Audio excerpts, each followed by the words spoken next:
A new novel by VMS 50 is a new 30. From the author's note, life at 50 is not an end but a new awakening. In this book, I explore how age is a mindset, how culture, geography shape us, and how friendships and karmic connections redefine purpose through the lens of psychology, international experiences, and the subtleties of Indian life. This book celebrates the vibrancy of middle age. The chapter it is about half a century, half a life. At 50, life in India presents itself in layers, some vibrant, some reflective. Northern India is a tapestry of bold colors, bustling streets, visible hierarchies. South India, by contrast, is quiet, more measured, temples, classical music drifting through the air, and the respect for tradition that permeates daily life.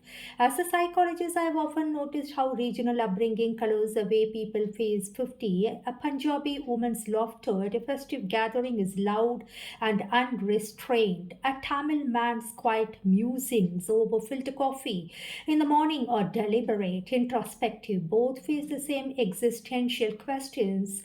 Am I still relevant? Am I aging gracefully or fearfully? I sip my tea watching the monsoon clouds gather over my Mumbai balcony. Rajiv calls on video as he does every week. Our friendship is unusual, soul connections, karmic ties, and conversations that skim effortlessly between the personal and the philosophical. He has lived in London, New York, Toronto, Singapore. He understands the world, yet our connection is rooted in Indian soil. Mira, he says, a smile warming the screen. I was thinking about your clients today, the ones who panic at 50, afraid of slowing down.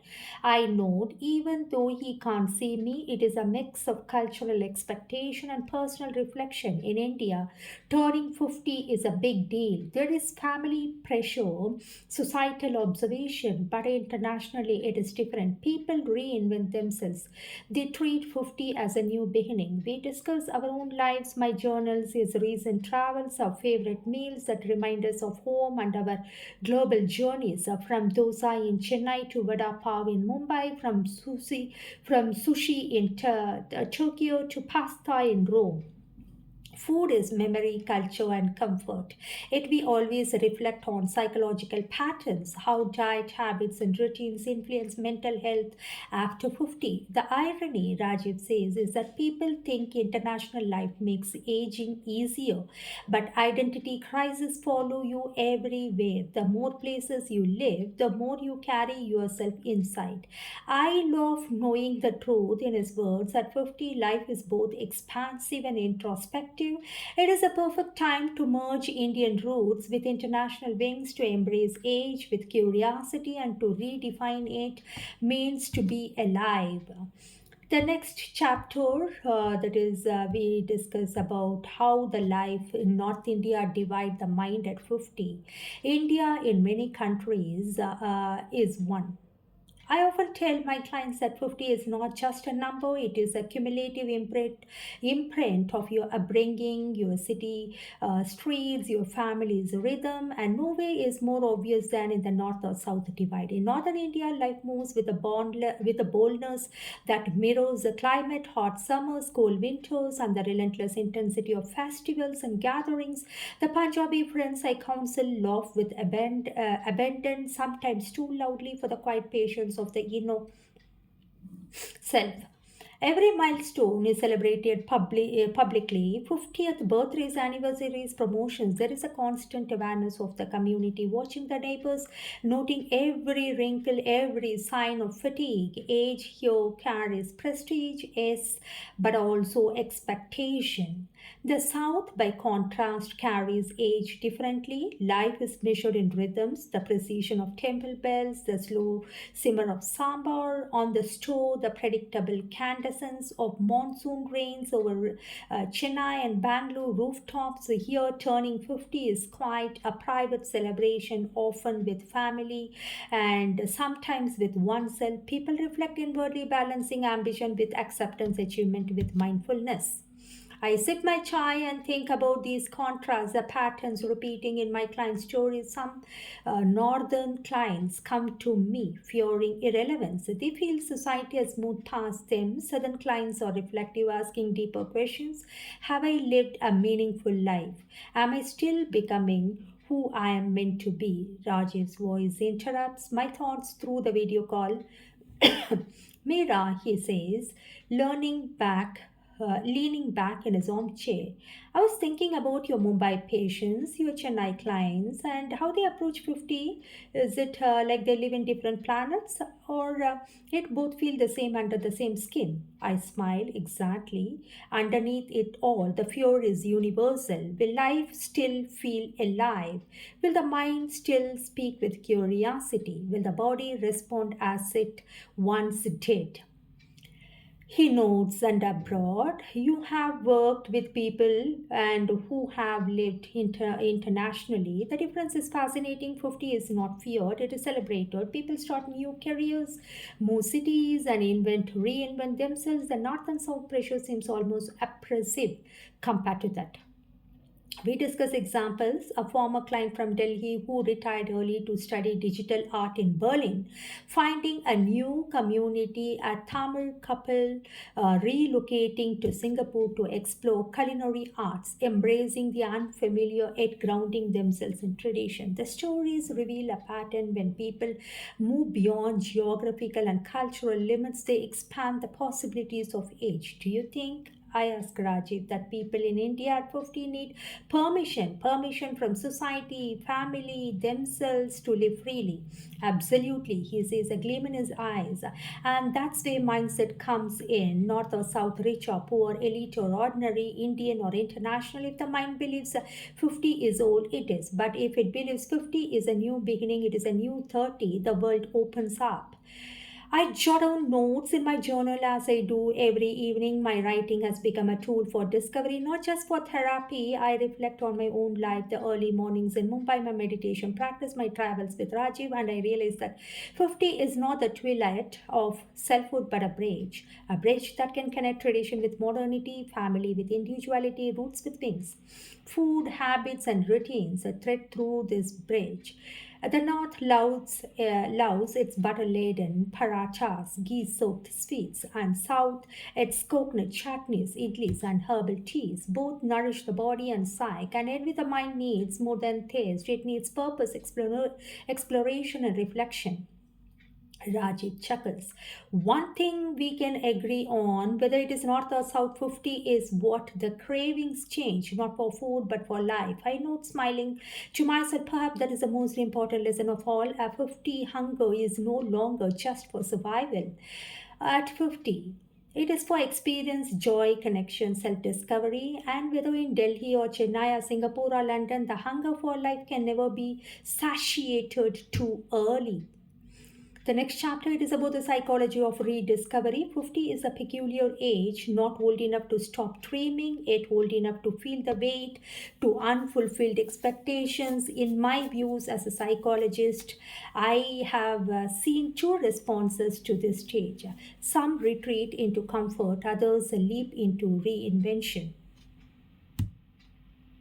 I remember Radhika, a 52-year-old from Bangalore, and she had raised her children, cared for aging parents, and devoted herself to her husband's career. Yet she stepped into my office.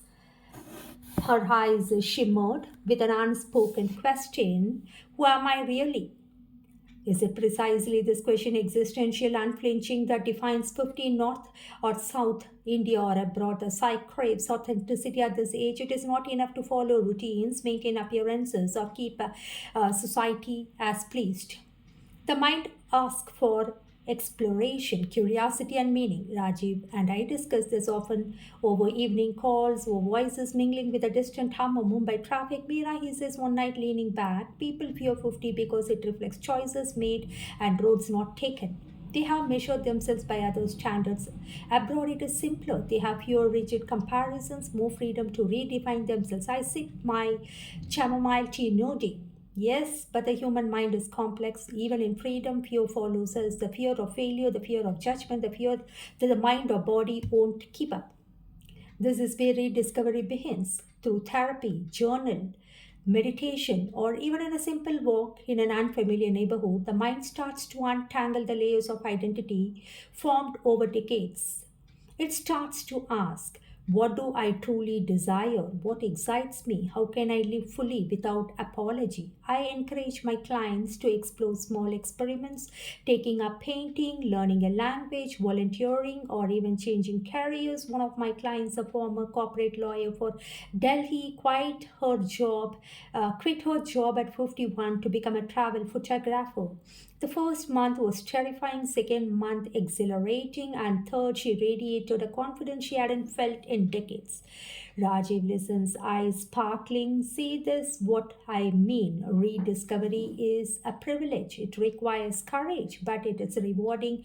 And friendship, our connection, our conversation helps people safe taking that leap. I reflect on our own karmic bond, our exchanges, not casual, they are mirrors. And when I discuss the psychological challenges of turning 50, he shares global insights. A friend in New York taking up marathon running at 55, a colleague in Singapore starting a social enterprise at 52. Every story inspires, reminding me and my clients that age is merely a context, not a limit. Rediscovery also requires forgiveness of oneself and of past choices. Many clients carry guilt. I spent too long prioritizing family or I ignored on my own dreams. I remind them the past is a teacher, not a jailer. 50 is the pivot, the fulcrum of life, where we can balance memory with hope, reflection with action. Rediscovery, Rajiv Muses, is not about doing everything new. It is about noticing what is still alive in you and giving in space. It is about reclaiming the inner self you set aside for decades. I close my journal for the night thinking about the countless clients, the lessons from global experiences, and my own life. 50 is not a deadline. It is an invitation to shed pretense, embrace curiosity, and reconnect with the self that may have been dormant under layers of responsibility. Tomorrow I will meet another client, a Tamil engineer who had begun writing poetry at 50. He fears judgment from colleagues and family. I will remind him what I tell all my clients.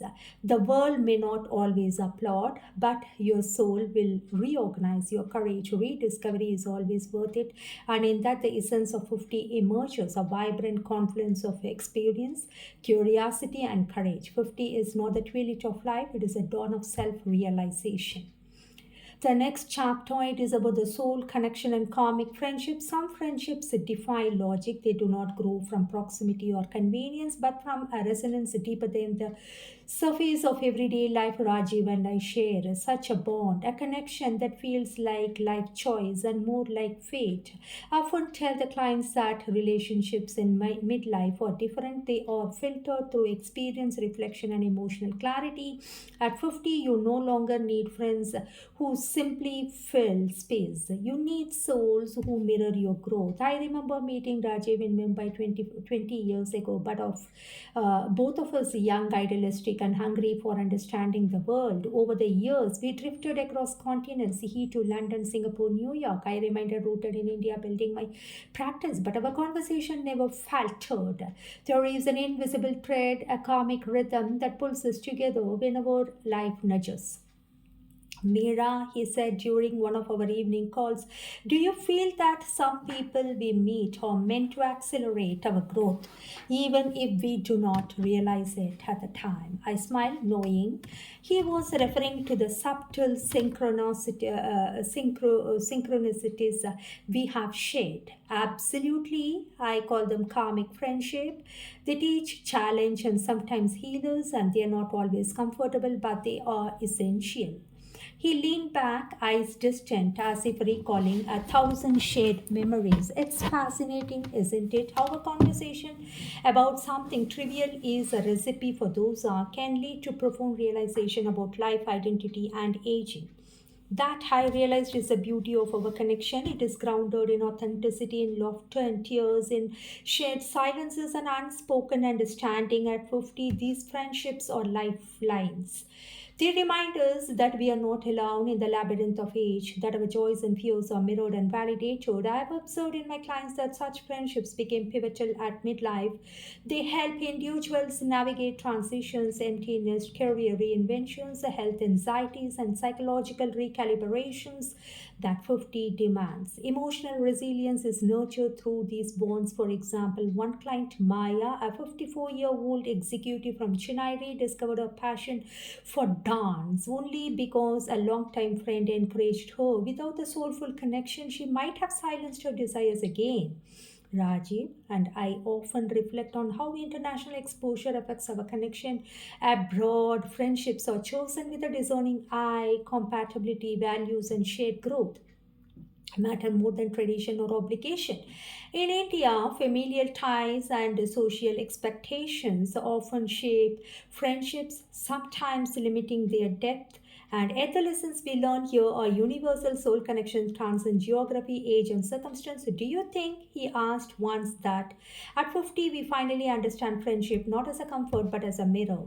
I paused. Yes, it's a mirror and a compass. It reflects who we are, challenges to grow, and guides us when the path is unclear. Our connection drifted into silence, comfortable and profound. I sipped my herbal tea, reflecting on decades of laughter, arguments, and confessions.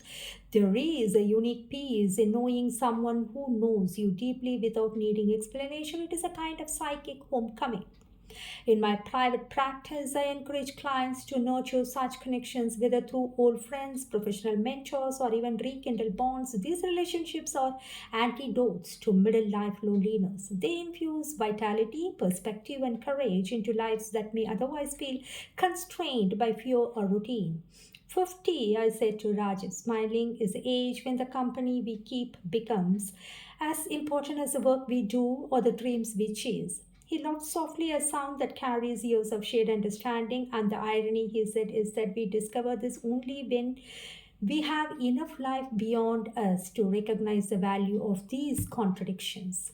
In that moment, I realized soul friendship is not luxuries, they are necessities. They are the scaffolding on which the new vibrant self is built. At 50, they are both anchor and sail, steadying us through reflection and propelling us into reinvention. And so our karmic dance continues between continents, cultures, and consciousness. And through these ties, I've learned that age is not measured in years but in depth of connection, clarity of sight, and courage to embrace life fully. The next chapter it is about the food culture and mental wellness. Food is more than sustenance, it is memory, identity, psychology, and motion. At 50, the meals we eat are not just for pleasure, they carry emotional resonance, cultural weight, and even subconscious influence over our mental well being. I often ask my clients to reflect on what their meals mean to them. In India, this question is layered. A North Indian household may center its emotional lives around hearty parathas, butter laden curries, and the aroma of cardamom laced sweets during festivals. The food is communal, celebratory, and deeply tied to nostalgia. A South Indian household, in contrast, may find comfort in subtle flavors of tamarind, coconut, fresh vegetables simmered gently into sambar or rasam. The ritual of preparing meals, a quiet devotion to taste, becomes a form of meditation in itself. Rajiv and I discussed these patterns often during a video call from his apartment in Singapore. He laughed as he encountered or recounted trying to recreate my mother's sambar, failing miserably, and finally giving it to ordering those from the local eatery that reminded him of Chennai. Food, he said, carries out roots wherever we go. I can eat sushi in Turkey or pasta in Rome and tapas in Barcelona, but a plate of idli with coconut chutney sambar brings me home instantly. I noted thinking about my clients who struggle with identity. Many of them, especially those who have lived abroad, report feelings of dislocation. Their diet, a small but tangible tether to culture, can be psychological anchor. Eating familiar food evokes comfort, reduces stress, reconnects them with the selfhood. Yet at 50, food also becomes an instrument of self care. The body no longer tolerates excessive or excess as easily. Metabolism slows, chronic conditions surface, and the mind becomes more sensitive to nutritional balance. I guide clients to explore diets that honor both cultural memory and the psychological need, traditional recipes with a mindful twist, fresh ingredients over processed ones, spices that awaken not just the palate but the nervous system. Rajiv shared an amusing observation from his time in New York. People there are obsessed with superfoods that they get flavor, but they forget flavor. We forget that taste is also medicine for the soul. He is right. Mental wellness is a tapestry woven from multiple threads: sleep, exercise, mindfulness, and yes, food. Meals prepared with care, eaten mindfully, and shared with friends or family can reduce anxiety, improve mood, and reinforce connection. I often assign clients simple rituals: cooking a cherished recipe from childhood, sharing it with a loved one, or even savoring a fruit, slowly noticing its texture and sweetness. And for my international clients, cultural adaptation is key. A British client from London, now 52, misses the warmth of Indian spices. He had learned to integrate them into his diet gradually. This subtle blending of home and abroad mirrors the psychological process of midlife, honoring roots with embracing change. Rajiv laughed during one of our sessions. We are like culinary psychologists, Meera. You who knew food could reflect our mind, our culture, our international adventures, and our emotional life at 50. I smiled indeed, and it's therapeutic, Rajiv. Eating is not just feeding the body, it is feeding memory, culture, emotional resilience. At 50, we must nourish all these. Later that evening, I prepared a small, simple Indian dinner for myself: rava upma with a drizzle of ghee and a side of tangy coconut chutney and a cup of filter coffee. The ritual soothed me, reconnected me to my childhood mornings, and reminded me of my clients' journeys. Each bite was meditation, each aroma a thread linking the past to the present, the local to the global. As I reflected on these experiences, I realized that 50 is the age when food becomes more than taste. It becomes a reflection of self care, identity, mental wellness.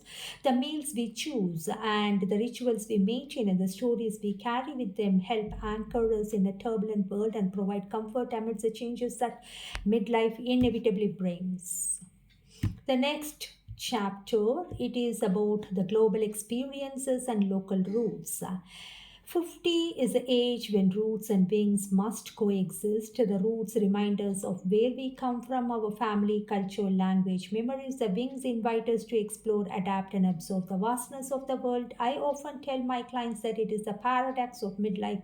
The deeper the roots, the stronger the wings. And Rajiv's life exemplifies this balance. He has lived in London, New York, Singapore, Toronto, Tokyo. Yet his soul remains tethered to India, not by nostalgia alone, but by values, traditions, and longing for food. I admire him for this. He navigates the international landscape with the ease, but never loses the cultural compass that orients him. Meera, he said during a call from his apartment in Singapore, it is funny how no matter where you live, the mind craves a sense of belonging. You can work in Manhattan, walk the streets of Paris, eat ramen in Tokyo, but at some time the smell of masala, the sound of the temple bells pulls you back. It's a gravitational force. I noted, reflecting on my own experience. International exposure offers lessons in adaptability, tolerance, and perspective. Clients who have lived abroad often report a sense of liberation. They can redefine themselves away from societal expectation and try new routines and adapt lifestyles that nurture both body and mind. Yet the challenge is to integrate these lessons without losing the sense of self cultivated over decades in India. One client, Ananya, 53-year-old IT professional who spent 20 years in Silicon Valley, faced this challenge. Returning to Chennai, she initially felt disoriented, caught between a progressive mindset and a conservative environment. Through therapy, she learned to merge her international exposure with the local roots, introducing innovative work practices, starting a wellness routine, and reconnecting with her cultural rituals. The result was a richer, fuller life that honored both worlds. Rajiv and I often discuss such cases. It is like carrying two homes in your heart, he said. One's smiling. One is physical, tangible, the other is mental, philosophical. Both need care, balance, and attention. This duality is central to life at 50. Our personalities have been shaped by decades of experiences, family and culture, international exposures, adds layers, new ways of thinking, new habits, new framework of possibility. Yet the challenge is not to erase the old, but to integrate it. Our roots provide stability, our wings provide vision. The psychological implications are profound, and people who struggle with their balance may experience identity dissonance, anxiety, and a sense of incompleteness. Those who embrace it often find liberation, creativity, and emotional resilience. I encourage clients to journal about their cultural, cross cultural experiences, noting how values, behaviors, and habits shift and what resonates. This reflection fosters fosters and clarity and self-acceptance. Rajiv leaned back during one of our calls, eyes thoughtful. You know, Mira, the more I travel, the more I understand India. Sometimes distance makes the heart see what we always miss there. Culture, food, language, they become lenses to interpret the world, not chains to bind us. Exactly. Global experiences teach flexibility, but they also illuminate the beauty of what was once familiar. They encourage us to appreciate diversity with a deepening our connection to the home. 50 is the perfect age for this insight. The mind has accumulated knowledge, the heart has withered emotions, and the soul is ready to synthesize lessons from multiple worlds. In my practice, I've observed that clients who embrace both their roots and their wings experience profound psychological growth, and they report increased empathy, heightened curiosity, renewed just to life. And 50, after all, is not a time for limitation. It's a time for synthesis, reflection, purposeful exploration. As I close my journal and sip my evening tea, I realize that life of 50 is a delicate dance. Roots give us stability, wings give us freedom, and the courage to balance both brings a vibrancy that can outshine youth itself. And in this delicate balance, we find the essence of midlife, grounded yet expensive, reflective yet adventurous, Indian but international. The next chapter it is about the relationships and family dynamics, and 50 is the age when relationships transform. Children grow into adults, the emptiness syndrome, and parents grow older, and the roles we have played for decades, caregivers, spouse, mentor, shift subtly yet profoundly. In my practice, I notice that clients often arrive with a quiet confusion. Who am I now when my primary responsibilities are no longer what they were? In India, familial expectation often dictate how one navigates midlife. Northern families may emphasize social representation, structured roles, grandchildren's milestones, societal perception, even the outward display of marital status. Southern families often favor subtle continuity, rituals, maintain quiet devotion to elder care, and measured participation in community. Rajiv and I discuss these dynamics frequently over a video call. And one evening he remarked, Mira, at 50, relationship neither either liberate nor constrain you. A tricky part is knowing, which is which. I noted exactly. Many of my clients struggle with guilt about pursuing personal desires, guilt about not being present enough for aging parents, guilt about changing long standing routines. Midlife forces us to rigorous priorities, but guilt often clouds clarity. Take Suman, a 52-year-old teacher from China. Her husband had retired early and their children were abroad for studies. The emptiness syndrome. She initially felt lost, her identity tied too tightly to caregiving. Yet she discovered a passion for classical singing, rekindled friendships, and even traveled for workshops abroad. And each step of independence brought joy but also tension, societal judgment, whispered at her choices. Similarly, in Delhi, Vikram, a 54-year-old corporate executive, struggled with reconciling his desire for personal growth, family expectation. He feared judgment for standing in a small art gallery instead of continuing the corporate climb. Yet once he embraced authenticity, he found both satisfaction and renewed family harmony. Rajiv leaned forward, voice soft. You know, Mira, international life adds a perspective. Abroad, people reflect mind life and midlife to be transformative. Family roles are more negotiable, personal growth is celebrated, and here in India, negotiation is possible but often met with subtle resistance. I smile thinking of my clans balancing both worlds. The psychological challenge is universal. We want connection yet crave autonomy. Midlife requires courage to negotiate with this duality. Spouses too face transitions, emptiness, retirement, health challenges all affect marital status and dynamics. Counseling can provide tools for communication, empathy, rekindling companionship beyond routine or habit. So, my own reflections mirrors my clients, Rajiv, and I often explore these topics philosophically. Relationships, I say, at 50 or less about dependency, more about mutual growth. Friendship, companionship, soul connections take precedence over societal performance. He notes it's a karmic side of partnership. Some people are meant to challenge you, some to support, some to mirror your journey. Understanding this helps navigate the emotional turbulence of midlife. This principle applies to all relationships, parents, children, friends, and colleagues. It is a time for clarity, compassion, and courage. Boundaries become essential, old patterns can be released, and new practices embrace, and midlife invites negotiations, not surrender. At 50, family dynamics are simultaneously grounding and liberating, caring for aging parents and teachers as patience, humility, and gratitude, and supporting grown children, teachers, mentorship, understanding, and trust, and spousal relationships evolve into partnerships of shared reflection rather than solely caretaking. Friendships, as we discussed in previous chapters, become lifelines, echoing our needs, validating choices, and inspiring growth. As I journal this evening, I realized that relationships at 50 are less about obligation and more about resonance.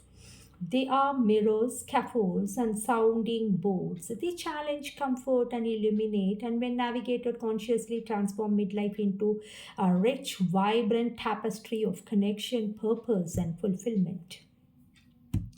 The next chapter it is about the health, body, and mind. 50 is the age when the body speaks louder, mind seeks balance. For years, we have focused on careers, family, responsibilities, children, often sidelining ourselves. Now, midlife insists on attention, not as a punishment, but as an invitation to sustain vitality, clarity, and joy. I tell my clients that health at 50 is a holistic physical wellness, mental stability, emotional balance are intertwined. Ignoring one affects the others. In India, traditional practices like yoga, pranayama, meditation, Ayurveda, and mindful eating offer powerful tools. International approaches, structure fitness, mental health therapy, nutritional science provide additional layers of support. Combining both creates resilience. And for example, my client Arjun, 55 years old, bank manager from Delhi. He had hypertension, chronic stress, and poor sleep, almost insomnia. By integrating yoga, meditation with diet modification, daily walks, and therapy, he regained not only physical health, emotional equilibrium too. His anxiety diminished, focus improved, and he rediscovered joy in social and creative pursuits. So, Rajiv, ever the observer of global trends, often comments on preventive care in Singapore. He says people at 50 undergo comprehensive health assessments as routine practice. They monitor BP, blood pressure, cholesterol, mental health, sleep patterns, and even cognitive performance. It is proactive rather than reactive. I know thinking of my Indian clients who delay attention to health until a crisis occurs. 50 is the perfect time to shift from reaction to prevention. Simple habits, walking, swimming, strengthening knee and joints, and training, mindful eating, regular medical checkups can significantly extend vitality. Mental health, often overlooked, becomes crucial. 50 is a time of reflection. Reflection can bring anxiety, regret, or depression. If left unexamined, I encourage journaling, mindfulness therapy, and meditation. Cognitive exercises, creative pursuits, and social engagement also strengthen mental resilience. Rajiv often jokes, we must train the mind as rigorously as we train the body. 50 is not old age, it is a new 30. It is peak learning potential if we allow it. Sleep, hydration, nutrition form another pillar. Traditional Indian diets rich in spices, vegetables, and grains provide antioxidants, oxidants, and metabolic support. And international insights highlight the importance of protein, fiber, and micronutrients for energy and cellular repair. Together, they form a framework for sustainable vitality. I emphasize to clients that midlife is about turning into signals from the body, pain, fatigue, and mental fog. Brain fog is not weakness, and not a disease, and it is a feedback. Addressing it was awareness that care fosters long-term well-being. Rajiv and I discussed lifestyle experiments. We have tried morning walks by sea, meditation retreats, and intermittent fasting, creative writing. We share what works and what doesn't. And these exchanges are not just tips, they are reflections of living internationally, treating our bodies and minds as instruments of growth and joy. As I prepare my evening herbal tea, I reflect on the integration of body, mind, and soul. 50 is an age of opportunity to refine habit, to honor the body and needs, and to cultivate mental clarity. Embracing wellness as a holistic practice, life at 50 can be vibrant, active, and deeply fulfilling. Health is not merely the absence of illness, and it is presence of energy, of curiosity, of connection, of joy. At 50, nurturing it, ultimate act of self-respect and empowerment. The next chapter, it is about the reinventing passion. Yes, of course, reinvention at 50 is not rebellion, it is a remembrance, a return to the self that once dreamed without permission. I often tell my clients that passions we abandon in our 20s and 30s never die. 50 is a new 30 to pursue it. They wait quietly like unopened letters from our younger selves, and at 50, we finally have the courage and emotional maturity to open them and pursue it. In India, especially, passion is a misunderstood word. In North Indian families, passion after a certain age is treated with suspicion unless it fits the frames of respectability. Music classes, devotional singing, gardening may be carefully monitored yoga routine. In South India, the restraint is quieter but firmer. Passion must be useful, dignified, or at least culturally acceptable. Creative exploration is often met with a tightening of eyebrows. But I see a change, a vast change, gentle, powerful shift, a sweeping urban India. My clients come in with a hunger that cannot be dismissed. I want to paint again. I want to join theater. I want to sing. I want to dance. I want to learn skills. I want to study abroad. I want to write a book. I want to get into activities. I want to do adventurous activities. I want to start a cafe. This is the mindset in the 50. 50 is a new 30. 50 is the age where these desires awaken with a surprising force. One afternoon, Rajiv and I met at our usual cafe overlooking the gentle waves of the Chennai coast. Marina, he had just returned from the short academic program in Europe, a dream he had postponed for decades. Mira, he said, settling into his seat with a glow of newfound enthusiasm. I think reinvention is our karmic duty. We spend the first half of our lives fulfilling expectations, running behind our career, money, family, and children. The second half must be dedicated to expression, to find our own passions, to give space and live our life. He spoke of museums he visited, strangers befriended, languages just heard. At 50, people abroad don't talk about slowing down. They speak of new certifications, adventures, roles, reinvention is normal. And I smile here, it is still treated as intelligence, but we are slowly changing, Rajiv. And you, he said gently, what have you postponed? His question lingered in the air like a truth waiting to be spoken.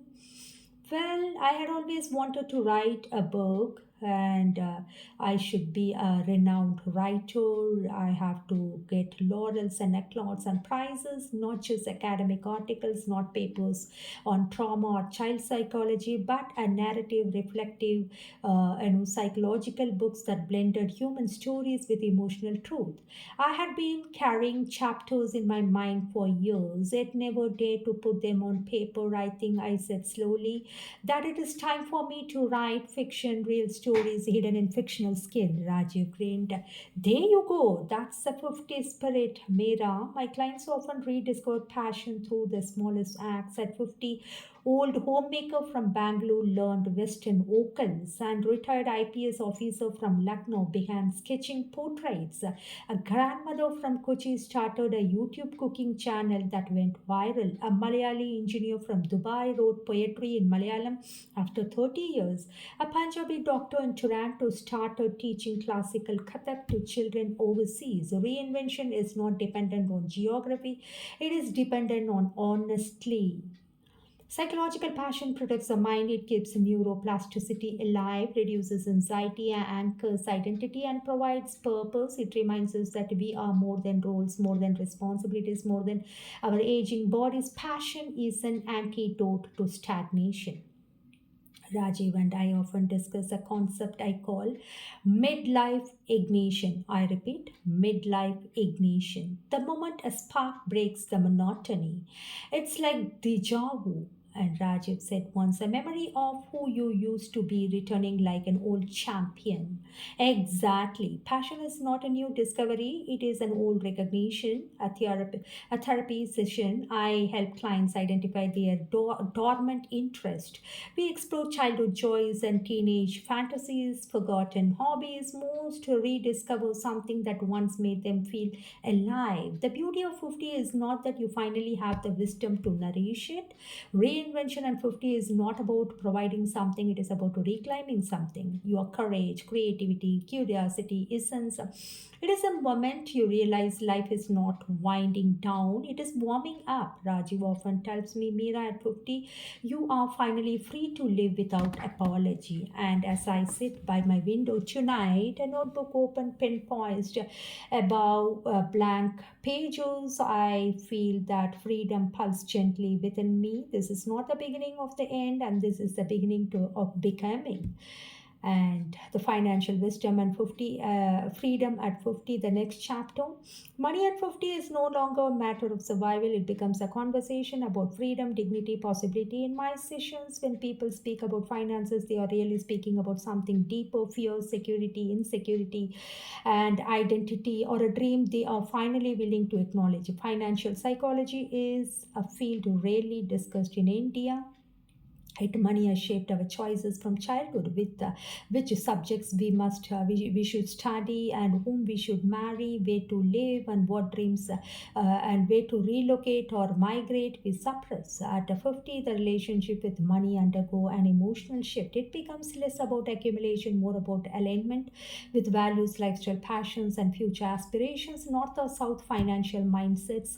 The Indian landscapes shows interesting contrast. In North India, financial behavior tends to be more visible: grand wedding, larger homes, investment in social status.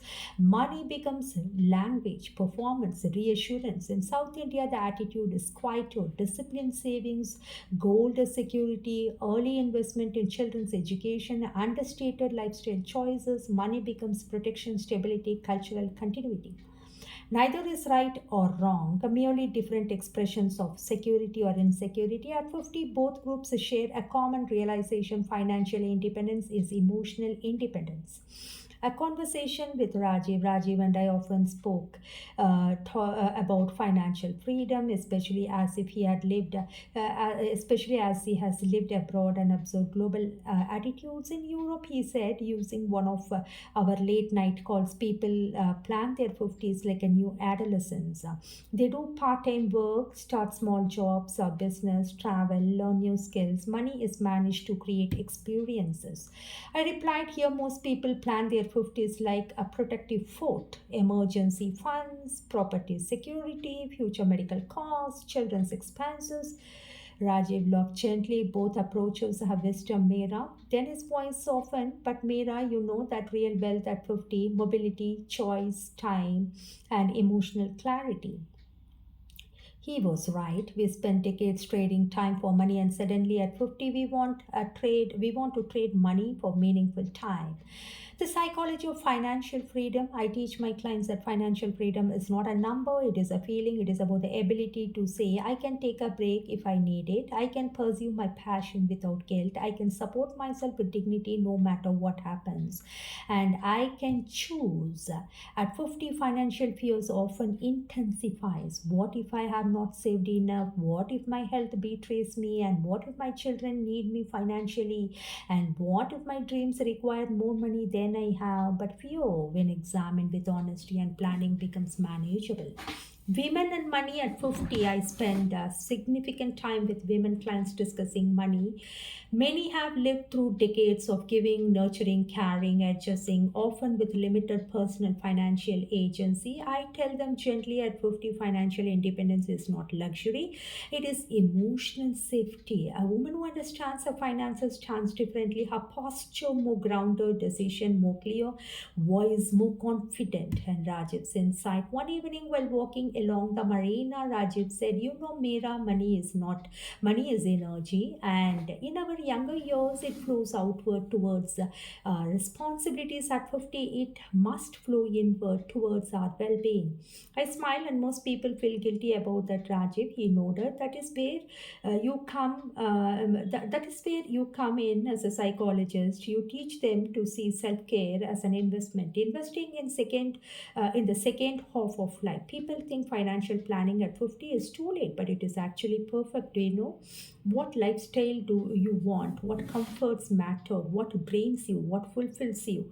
And who you want to care for? And who drains your resources? You can build a life based on clarity rather than societal pressures. I encourage clients to consider emergency fund, health insurance, passive income opportunities, downsizing if needed, travel or passion budgets, learning funds, and financial personal well-being expenses, retirement mapping, legal choices.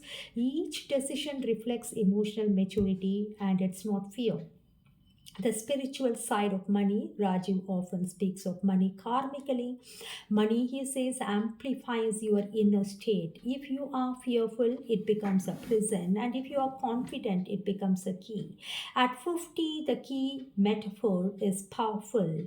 We unlock old dreams, we unlock new paths, and we unlock our true selves. I repeat, at 50, the key metaphor is powerful. We unlock our dreams, unlock new paths, unlock our true selves. My reflection as I write tonight, I realize that money at 50 is less about wealth and more about wisdom. It is about curating a life that honors your past and nurtures your future. It is about making choices with dignity, choices rooted in self respect and emotional clarity. 50 is not about building an empire, it is about building a life worth living, a life that breathes, life that expands, a life that says with quiet strength, I am free to choose now.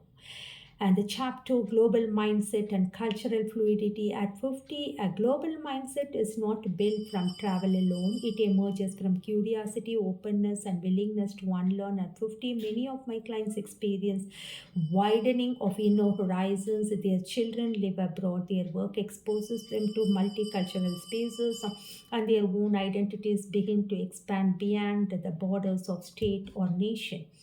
India itself teaches us culturally fluidity and north and south, east and west, rural and urban, tradition and modernity, but international exposure brings a new vocabulary, new rhythm of life. It encourages questioning old beliefs, examining habits, and embracing perspectives that were once unimaginable.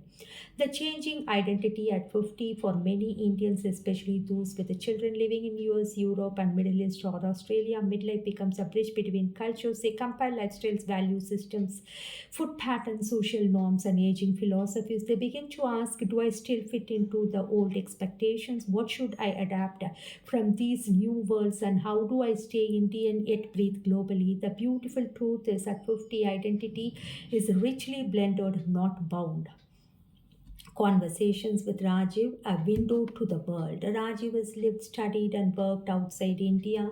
His worldview is fluid, as if he carries fragments of every place within him. One evening, Arti, he said, Mera globally living doesn't dilute your Indianness, it expands it. It gives you perspective, the ability to see your culture with affection instead of compulsion. I agreed. International life teaches people the lifestyles or choices, not obligations. Exactly, he said. Here, many live according to expectation. Abroad, they live according to inclination. We laugh, not in the mockery of our own society, but in recognition of our evolution. Food as cultural dialogue. The first place people feel cultural shift in food. In India, food is ritual. Idli in the south, parathas in the north, chai that grounds every moment of rest. International living introduces sourdough breakfast and salads with masala, sushi with polite precision, hummus and pita replacing evening snacks, and coffee with almond milk instead of filter coffee. Many of my clients adapt beautifully, combining the best of all worlds: the quinoa, upuma, avocado dosa rolls, tandoori spiced hummus, pasta with curry leaves. Food becomes not just nourishment but identity, blending a fusion of homes. The habits that shift with a global mindset. At 50, new habits emerge as people embrace more international influences and morning walk instead of rushed beginning, journaling and reflecting, and travel not for social prestige but for inner renewal, therapy, mindfulness, and emotional openness, a deeper respect for personal space, clear boundaries, listening without judgment, celebrating independence rather than conformity. India is learning these universal values rapidly, especially urban India. Rajiv once said, "We are the first generation that can live in Chennai, I think, like no, Copenhagen, or live in Delhi, but feel like Dubai. Our minds no longer belong to one place." I felt the truth of it. Cultural fluidity is a sophistication of our era. The psychological shift, a global mindset strengthens emotional adaptability. You learn to hold multiple truths, you learn to navigate ambiguity, and you become less reactive, more observant, and you accept that people can live differently and still be right. You realize problems are not personal, they are structural, social, societal, or cultural. This reduces judgment and increases empathy, especially at 50 when wisdom naturally deepens. Mira's journal reflection tonight as I write, I feel the gently expanding universe of midlife. I see how my clients shift from local anxieties to global clarity, how food, conversation, travel, technology, relationship shape their worldwide, how Rajiv's insight helped me understand that fluidity is not loss, it is liberation. We are citizens of our histories, yes. But at 50, we also become citizens of our curiosities, and the dual belonging is the greatest strength of our era. The soul's season, spirit, purpose, expansion at 50. 50 is not an age, it is a season of the soul, a quiet autumn before the blossoming of a renewed spring, a space where inner truth raised to the surface with dignified strength. In my sessions, I often see a shift that has nothing to do with career, family, or health. It is a spiritual ripening, something subtle, soft, almost sacred. People begin to ask questions they never had time for. What is the meaning of my journey? What energies experience have shaped my relationship? What is my soul asking me now? What must I heal before moving forward? And how do I find peace, not just success? 50 is the age when the inner voice grows louder than external voice, awakening or purpose. Purpose in midlife is not a grand or dramatic, it is gentle, mature, earthly. It emerges from acceptance rather than ambition. A Delhi architect finds purpose in teaching underprivileged children creative thinking. A Bangalore tech manager becomes a mentor to young entrepreneurs. And a Malayali grandmother sees purpose in preserving her family's recipes. A Chennai musician composes devotional songs after years of corporate fatigue. Purpose shifts from what the world expects of me to what my souls feel called to do. Conversation with Rajiv, the karmic echo. Rajiv often speaks of life in karmic layers, not in mystical terms but in emotional truth. One evening, as we sat near the temple tank in Mylapore, watching the golden lamps flicker on the water, he said, Mira, midlife is when the karmic dust settles. You can finally see the patterns of your life, the people who shape the lessons you resisted, the gifts you ignored, and the wounds you carried. I listened, observing his words like medicine. He continued, this clarity is not punishment, it is an invitation to heal, to forgive, to choose better energies for the next phase. At 50, the soul demands honesty. It pushes old memories upward, not to torment us, but to free us. The role of stillness is a powerful teacher. At 50, in a world of constant movement, and the ability to pause, breathe, and reflect becomes revolutionary. Many of my clients rediscover meditation, chanting, nature walk, gratitude rituals, mindful journaling, temple visits, reading spiritual texts, or simply the practice of silence. Silence reveals what noise hides. It reveals the self we abandon while serving everyone else. Healing at 50 is not about fixing the past, it is about making peace within. I see women forgiving themselves for choices society judged. I see men letting go of egos that once defined them. I see parents releasing expectation of how children should live. I see individuals embracing vulnerability as a form of strength, and 50 becomes a doorway to emotional liberation. The international lens, spirituality without borders. When I speak to clients living abroad, I notice how global exposure reshapes spirituality.